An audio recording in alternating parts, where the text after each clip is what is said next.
Hello guys, এই যে আমার পুকুর বাড়ি থেকে আম পাঠাই দিছে, গাছ পাকা একবারে রিয়েল আম।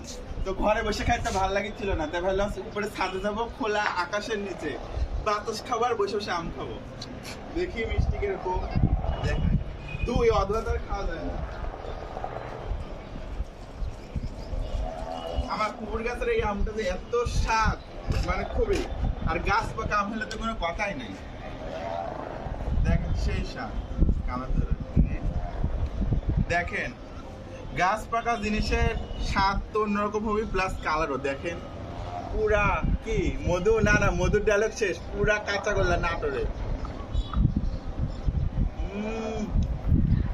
মানে সেই সেই মানে গাছ পাকা জিনিসের স্বাদই আলাদা। আর আমার পুকুর বাড়ির গাছের একবারে গাছ পাকা আম, মানে সেই স্বাদ, মানে অসাধারণ।